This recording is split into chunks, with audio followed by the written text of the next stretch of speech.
Hello friends, welcome back to my English classroom. In this class, we are going to discuss about the poem River Once, written by R. Parthasarathy. Indian English എഴുത്തുകാരനായ R പാർത്ഥസാരഥിയുടെ river once എന്ന കവിതയെക്കുറിച്ചാണ് ഈ ക്ലാസ്സിൽ നമ്മൾ പഠിക്കാൻ പോകുന്നത്. മനുഷ്യൻ പ്രകൃതിയെ എത്രത്തോളമാണ് ചൂഷണം ചെയ്യുന്നത് എന്നതിൻ്റെ നേർക്കാഴ്ചയാണ് ഈ കവിത. മധുരയിലെ വൈഗൈ നദിയെക്കുറിച്ചാണ് റിവർ വൺസ് എന്ന ഈ കവിതയിലൂടെ ആർ പാർത്ഥസാരഥി വിവരിക്കുന്നത്. നമുക്ക് ക്ലാസ്സിലേക്ക് പോവാം. So once again welcome back to my classroom. ആരാണ് ഈ കവിത എഴുതിയ R Parthasarathy? Rajagopal Parthasarathi was born in the year 1934 and educated partly in Mumbai and partly in the UK. Rajagopal Parthasarathy എന്നാണ് ഇദ്ദേഹത്തിൻ്റെ മുഴുവൻ പേര്. 1934 അദ്ദേഹം ജനിച്ചു. മുംബൈയിലും UK-യിലുമായിട്ടാണ് ഇദ്ദേഹം വിദ്യാഭ്യാസം നേടിയത്. He worked as an English lecturer in Bombay for around 10 years. ഏതാണ്ട് 10 വർഷം ബോംബെയിൽ ഒരു ഇംഗ്ലീഷ് അധ്യാപകനായി ഇദ്ദേഹം ജോലി ചെയ്തു. In 1971, he began working as a regional editor of the Oxford University Press in Chennai. 1971 ചെന്നൈയിലെ ഓക്സ്ഫോർഡ് യൂണിവേഴ്സിറ്റി പ്രസിൻ്റെ റീജിയണൽ എഡിറ്ററായി ഇദ്ദേഹം ജോലി ചെയ്തു പോന്നു. His works depict this constant awareness of being an exile both abroad and in one's own country. ഇദ്ദേഹം ജനിച്ചത് തമിഴ്നാട്ടിലാണ്, എന്നാൽ പഠിച്ചത് മുംബൈയിലും UK-യിലുമാണ് എന്ന് നമ്മൾ പറഞ്ഞു. വിദേശത്ത് പഠിക്കുകയും ബോംബെയിൽ ഒരു ഇംഗ്ലീഷ് അധ്യാപകനായി ജോലി ചെയ്തത് കാരണം അദ്ദേഹത്തിൻ്റെ തമിഴ് സ്വത്വം നഷ്ടപ്പെട്ടു. തമിഴ്നാട്ടുകാർക്കിടയിൽ ഒരു സ്വീകാര്യനായ വ്യക്തിയായി അദ്ദേഹത്തിന് മാറാൻ കഴിഞ്ഞില്ല. എന്നാൽ അതേസമയം തന്നെ വിദേശത്ത് പഠിക്കുകയും ജോലി ചെയ്യുകയൊക്കെ ചെയ്യുന്ന സമയത്ത് ഒരു തനി ഇംഗ്ലീഷുകാരനായിട്ടും അദ്ദേഹത്തെ ആരും സ്വീകരിച്ചില്ല. ഒരു ഇന്ത്യക്കാരനായിട്ട് തന്നെയാണ് എല്ലാവരും അദ്ദേഹത്തെ വിദേശത്തും കണ്ടത്. അതുകൊണ്ട് തന്നെ ഒരേ സമയം വിദേശത്തു നിന്നും സ്വന്തം നാട്ടിൽ നിന്നും നാട് കടത്തപ്പെട്ടവനായി അദ്ദേഹത്തിന് അനുഭവപ്പെട്ടു. ഇത് അദ്ദേഹത്തിൻ്റെ കൃതികളിലൂടെ അദ്ദേഹം വിവരിക്കുകയും ചെയ്തു.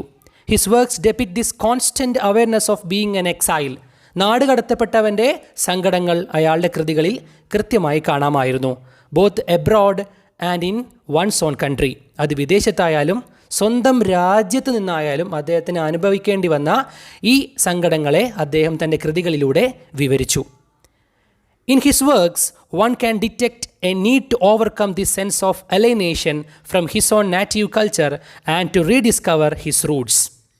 അദ്ദേഹത്തിൻ്റെ കൃതികളിൽ പിന്നീട് അങ്ങോട്ട് ആ ഒരു അലൈനേഷൻ, ആ ഒരു വേർപെടലിൻ്റെ സങ്കടങ്ങൾ കാണാം. സ്വന്തം സ്വത്വം കണ്ടുപിടിക്കാനുള്ള ഒരു യാത്രയായി അദ്ദേഹത്തിൻ്റെ കൃതികൾ പിന്നീട് അങ്ങോട്ട് മാറുന്നുണ്ട്. അദ്ദേഹത്തിൻ്റെ നേറ്റീവ് കൾച്ചറും അതുപോലെ തന്നെ റൂട്ട്സ്, അദ്ദേഹത്തിൻ്റെ വേര് അത് തമിഴ്നാട്ടിലാണ്. അതുകൊണ്ട് തന്നെ പിന്നീട് അങ്ങോട്ട് അദ്ദേഹം ഇംഗ്ലീഷിൽ എഴുതിയ കവിതകളിൽ പോലും തമിഴ്നാടിൻ്റെയും ഇന്ത്യയുടെയും ആ സ്വത്വം കൃത്യമായി നമുക്ക് കാണാമായിരുന്നു. He attempts to forge or invent an English language that is naturalized to express the Indian sensibility. ഇത്തരത്തിൽ ഇംഗ്ലീഷ് അധ്യാപകനാവുകയും ഇംഗ്ലീഷ് എഴുത്തുകളിൽ കൂടുതൽ സമയം ചെലവഴിക്കുകയും ചെയ്തതിനാൽ സ്വന്തം സ്വത്വം നഷ്ടപ്പെട്ടോ എന്ന വിഷമത്തിൽ പിന്നീട് അങ്ങോട്ട് അദ്ദേഹം ഇംഗ്ലീഷ് രചനയിൽ ഒരു വലിയ മാറ്റമാണ് കൊണ്ടുവരാൻ ശ്രമിച്ചത്. ഇന്ത്യൻ സെൻസിബിലിറ്റി, ഇന്ത്യക്കാരുടെ മനസ്സ് ഇംഗ്ലീഷ് ഭാഷയിലൂടെ എങ്ങനെ പറയാം എന്നായിരുന്നു പിന്നീട് അങ്ങോട്ടുള്ള അദ്ദേഹത്തിൻ്റെ കൃതികളിലൂടെ നമ്മൾ കണ്ടത്. ഈ ചിന്തയെ അന്വർത്ഥമാക്കും വിധം സ്വന്തം നാടായ തമിഴ്നാടിൻ്റെ ഒരു സങ്കടമാണ് ഈ കവിതയിലൂടെ അദ്ദേഹം വിവരിക്കുന്നത്. നമുക്കിനി കവിതയെ വിശദമായിട്ട് പഠിക്കാം. റിവർ വൺസ്, ഒരിക്കൽ ഒരു പുഴയായിരുന്നു. തമിഴ്നാട്ടിലെ മധുരയിലെ വൈഗൈ നദിയെക്കുറിച്ചാണ് ഇവിടെ കവിത വിശദീകരിക്കുന്നത്. വൈഗൈ നദിയുടെ ഇന്നത്തെ അവസ്ഥയാണ് കവിതയിലൂടെ കവി ചിത്രീകരിക്കുന്നത്. റിവർ വൺസ്, ഒരിക്കൽ ഒരു പുഴയായിരുന്നു. വൈഗൈ നദിയുടെ മഹത്വത്തെക്കുറിച്ചും എന്നാൽ ഇന്ന് ആ നദിക്ക് സംഭവിച്ചിരിക്കുന്ന സങ്കടകരമായ അവസ്ഥയെക്കുറിച്ചും വിശദീകരിക്കുകയാണ് ഈ കവിതയിലൂടെ കവി ചെയ്യുന്നത്. ഒരമ്മ തൻ്റെ സങ്കടങ്ങൾ പറയുന്ന രീതിയിലാണ് ഇവിടെ കവിത മുന്നോട്ട് പോകുന്നത്. ഇവിടുത്തെ പുഴ അമ്മയാണ്. With paper boats boys tickle my ribs and buffaloes have turn me to a pond. ഒരമ്മ തൻ്റെ സങ്കടങ്ങൾ പറയുന്ന രീതിയിലാണ് പുഴ അതിൻ്റെ സങ്കടങ്ങൾ വിവരിക്കുന്നത്. With paper boats boys tickle my ribs. Paper ബോട്ടുകൾ കൊണ്ട് ആൺകുട്ടികൾ എന്നെ ഇക്കിളിപ്പെടുത്തുന്നു, എൻ്റെ വാരിയെല്ലുകളെ ഇക്കിളിപ്പെടുത്തുന്നു. ടിക്കിൾ എന്ന് വെച്ചാൽ ഇക്കിളിപ്പെടുത്തുക. റിബ്സ് എന്നുകൊണ്ട് ഉദ്ദേശിക്കുന്നത് വാരിയെല്ലുകളെയാണ്. ഇവിടെ പുഴയാണ് പറയുന്നതെങ്കിലും ഒരമ്മയായിട്ടാണ് പറയുന്നത്. പേപ്പർ ബോട്ടുകൾ നമുക്കറിയാം, കൊച്ചു കുട്ടികളായ സമയത്ത് നമ്മളെല്ലാവരും ഉണ്ടാക്കിയിട്ടുള്ളതാണ് ഇത്തരത്തിൽ പേപ്പറുകൾ കൊണ്ടുള്ള ബോട്ടുകൾ അല്ലേ. തോണിയൊക്കെ നമ്മളെല്ലാവരും ഉണ്ടാക്കിയിട്ടുണ്ട്. അത് വെച്ച് വെള്ളത്തിൽ വെച്ച് കളിക്കാറുമുണ്ട്. എന്നാൽ നമ്മളാരും ഒരു പുഴയിലൊന്നും പോയിട്ട് ഇത്തരം പേപ്പർ ബോട്ടുകൾ വെച്ച് കളിക്കാറില്ല. നമ്മളെ മുറ്റത്തോ അതല്ലെങ്കിൽ കുളത്തിലോ ഒക്കെയാണ് നമ്മളങ്ങനെ ചെയ്യാറ്.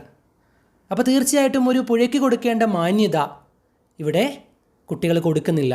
അത് കുട്ടികളെ പറഞ്ഞിട്ട് കാര്യമില്ല, കാരണം അവർക്കതൊരു വലിയ പുഴയാണ് എന്ന് തോന്നുന്നില്ല.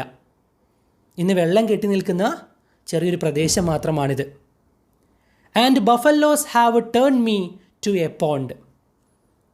കുട്ടികൾ മാത്രമല്ല, അവിടെ കുറേ ബഫലോസ് ഉണ്ട്, കുറേ കന്നുകാലികൾ അവിടെ നടക്കുന്നുണ്ട്. Have turned me to a pond. അങ്ങനെ ഈ കുട്ടികളും ഈ കന്നുകാലികളും എന്നെ ഒരു പോണ്ടാക്കി മാറ്റി.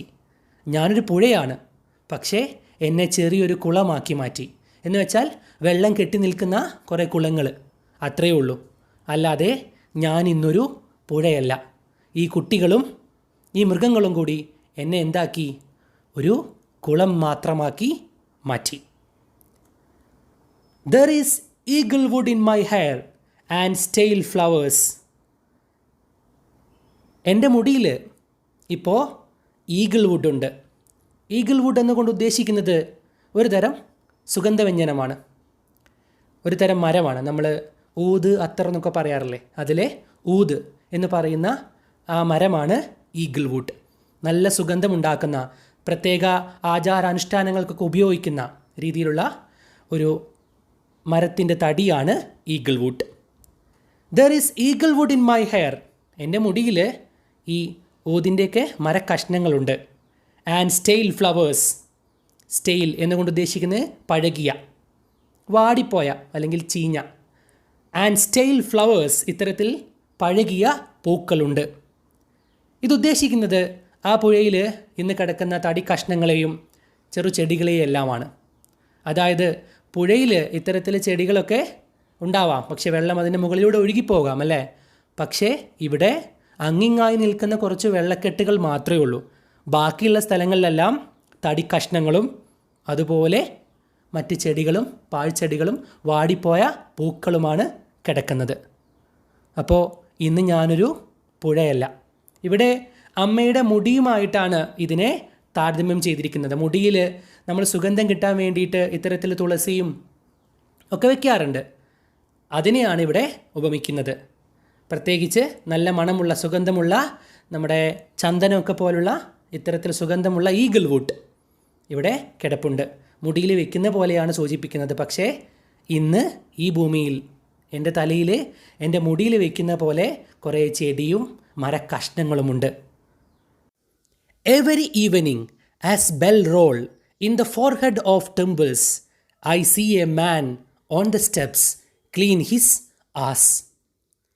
Every evening, എല്ലാ ദിവസവും വൈകുന്നേരങ്ങളിൽ, ആസ് ബെൽ റോൾ, അമ്പലത്തിലെ മണിമുഴങ്ങുന്ന സമയത്ത്, in the forehead of the temples, അമ്പലങ്ങളിൽ മണിമുഴങ്ങുന്ന ശബ്ദം കേൾക്കാറുണ്ട്. അത് കേട്ട ഉടനെ I C a man on the steps, ആ സ്റ്റെപ്സിൽ എൻ്റെ പുഴയിലേക്ക് ഇറങ്ങി വരാനുള്ള ആ പടവുകളിൽ ഞാനൊരാളെ കാണും. ക്ലീൻ ഹിസ് ആസ്, അയാൾ മലമൂത്ര വിസർജനം ചെയ്തതിന് ശേഷം വൃത്തിയാക്കാൻ വന്നതാണ്. അതല്ലെങ്കിൽ അതെല്ലാം ചെയ്യാൻ വേണ്ടിയും അതിനുശേഷം കഴുകി കയറിപ്പോകാൻ വേണ്ടിയും വന്ന ആളാണ്. ഇവിടെ ഒരു പഴമയിലേക്ക് പോയിക്കൊണ്ട് ഇന്നത്തതിൻ്റെ അവസ്ഥ കൃത്യമായി പറയുകയാണ്. ഒരു നാൾ ഞാനൊരു പുണ്യനദിയായിരുന്നു. കൃത്യമായി ഒരുപാട് വിശ്വാസങ്ങളും ഒരുപാട് അനുഷ്ഠാനങ്ങളും എല്ലാവരും പുണ്യമായി കരുതിയിരുന്ന ഒരു പുഴയാണ് ഞാൻ. ഇന്നും എനിക്ക് ആ പുണ്യമൊക്കെ ഉണ്ടെങ്കിലും ഇന്ന് പലർക്കും മലമൂത്ര വിസർജനമൊക്കെ ചെയ്ത് വൃത്തിയാക്കാനുള്ള വെള്ളക്കെട്ടുകൾ മാത്രമായി ഞാൻ മാറി. എത്രത്തോളം ഈ പുഴ ഇല്ലാണ്ടായി. മാത്രമല്ല മനുഷ്യൻ എങ്ങനെയാണ് ഈ പുഴയെ ട്രീറ്റ് ചെയ്യുന്നത് എന്നതിൻ്റെ നേർസാക്ഷ്യമാണ് വളരെ തീക്ഷ്ണമായ ഈ വാക്കുകൾ. Kingfishers and egrets, whom I fled, have flown my paths. Kingfisher, നമുക്കറിയാം കിങ്ഫിഷറുകൾ എന്ന് പറയുന്നത് നീലപ്പൊന്മാൻ അല്ലെ, നീല നിറത്തിലുള്ള നല്ല ഭംഗിയുള്ള നിറവുമായി നിൽക്കുന്ന ഒരു പക്ഷിയാണ് കിങ്ഫിഷർ. ആൻഡ് എഗ്രറ്റ്സ്, എഗ്രറ്റ്സ് എന്ന് ഉദ്ദേശിക്കുന്നത് വെള്ള നിറത്തിലുള്ള കൊക്കുകളെയാണ്. നമ്മൾ പാടത്തൊക്കെ കാണാറുള്ള നല്ല സുന്ദരിയായിട്ടുള്ള വെള്ള നിറത്തിലുള്ള കൊക്കുകളാണ്. കിങ്ഫിഷേഴ്സ് ആൻഡ് എഗ്രറ്റ്സ് ഹൂം ഐ ഫെഡ്, ഞാൻ തീറ്റിപ്പോറ്റിയ എൻ്റെ കൂടെ വളർന്ന കിങ്ഫിഷറുകൾ, നീലപ്പൊന്മാനും അതുപോലെ തന്നെ വെള്ളക്കൊക്കും, ഹാവ് ഫ്ലോൺ, എങ്ങോ പറന്നുപോയി. മൈ പാപ്സ്, എൻ്റെ മാറിടത്തിൽ നിന്ന്, അതായത് എൻ്റെ മുല കുടിച്ച് വളർന്ന അവരെല്ലാം എങ്ങോട്ടോ പാറിപ്പോയി. കുഞ്ഞുങ്ങളെ വളർത്തുന്ന ഒരമ്മയുടെ കണ്ണുകളിലൂടെയാണ് ഇത് പറയുന്നത്. എൻ്റെ മുല കുടിച്ചു വളർന്ന അവർ ഇന്ന് എങ്ങോട്ടെല്ലാമോ പാറിപ്പോയി. കിങ്ഫിഷർ എന്നതുകൊണ്ട് ഇവിടെ ഉദ്ദേശിക്കുന്നത് ഒരു പ്രോസ്പിരിറ്റിയുടെ സിമ്പലാണ്, സമൃദ്ധിയുടെ സിമ്പലാണ് കിങ്ഫിഷർ. അതുപോലെ തന്നെ എഗ്രറ്റ്സ്, വെള്ളക്കൊക്കുകൾ എന്ന് പറയുന്നത് പ്യൂരിറ്റിയുടെയും പേഷ്യൻസിൻ്റെയും ലോങ് ലൈഫിൻ്റെയൊക്കെ സിമ്പലാണ്. അതുകൊണ്ട് തന്നെ ഇതെല്ലാം ഇന്ന് നഷ്ടപ്പെട്ടു എന്നാണ് പറയുന്നത്. അതിൻ്റെ പവിത്രത, ഈ പുഴയുടെ ക്ഷമ, അതല്ലേ പോലെ അതിൻ്റെ ജീവിതത്തിലെ നീളം, അതിൻ്റെ ആയുസ്, ഇതെല്ലാം സൂചിപ്പിക്കുകയാണ് ഇവിടെ കിങ്ഫിഷറിലൂടെയും എഗ്രറ്റ്സിലൂടെയും. ആ വലിയ പ്രതീക്ഷയുടെ അല്ലെങ്കിൽ ആ വലിയ പ്യൂരിറ്റിയുടെ ആ പവിത്രമായ എല്ലാം എന്നിൽ നിന്ന് നഷ്ടപ്പെട്ടു. ഞാൻ തീറ്റിപ്പോറ്റിയ, ഞാൻ മുല കുടിച്ചു വളർത്തിയ അവരെല്ലാവരും എങ്ങോ പറന്നുപോയി. Also emperors and poets who slept in my arms. ഇനി പോയവരുടെ കൂട്ടത്തിൽ കുറച്ച് ആൾക്കാരും കൂടിയുണ്ട്. ഈ കിങ്ഫിഷറുകളും എഗ്രറ്റ്സും മാത്രമല്ല പോയത്. ആൾസോ എംബറേഴ്സ്, ചക്രവർത്തിമാരും എൻ്റെ അടുത്തുനിന്ന് പോയി. ആൻഡ് പോയറ്റ്സ്, കവികളും എൻ്റെ അടുത്തുനിന്ന് പോയി. Who slept in my arms, എൻ്റെ കൈകളിൽ കിടന്നിരുന്ന, ഞാൻ കൈവച്ച് അല്ലെ അതിൻ്റെ മുകളിൽ കിടന്നുറങ്ങിയിരുന്ന രാജാക്കന്മാർ, അതുപോലെ തന്നെ കവികൾ, അവരെല്ലാം എന്നിൽ നിന്ന് പോയി. ഇവിടെ ഉദ്ദേശിക്കുന്നത് ഒരുപാട് കവികളുടെ ഇൻസ്പിരേഷനായിരുന്നു ഈ പുഴ. അതുപോലെ തന്നെ ഒരുപാട് രാജാക്കന്മാർക്ക് അഭയം നൽകിയ ഭൂമി കൂടിയാണ്. അതുകൊണ്ട് തന്നെ ചരിത്രപ്രസിദ്ധമാണ് ഈ സ്ഥലം, ഈ പുഴ. എന്നാൽ ഒരു കാലത്ത് ഇത്തരത്തിൽ എല്ലാവർക്കും, എഴുത്തുകാർക്കെല്ലാം പ്രചോദനമായിരുന്ന, രാജാക്കന്മാർക്കും മറ്റെല്ലാവർക്കും അഭയമായിരുന്ന ഈ പുഴ ഇന്നില്ല. അതുകൊണ്ട് തന്നെ രാജാക്കന്മാരും കവികളും ഇപ്പോൾ ഇങ്ങോട്ട് വരാറില്ല. ഇവിടെ ഈ പുഴയില്ല, അത് തന്നെ സത്യം. ഈ വരികളിലൂടെ ഒരു നാൾ വൈഗൈ നദിക്കുണ്ടായിരുന്ന ആ വളരെ വലിയ പവിത്രമായ സ്ഥാനത്തെക്കുറിച്ച് വിളിച്ചോതുകയാണ് കവി. എന്നാൽ എത്ര നികൃഷ്ടമായിട്ടാണ് ഇന്ന് മനുഷ്യൻ ഈ പുഴയോട് പെരുമാറുന്നത്.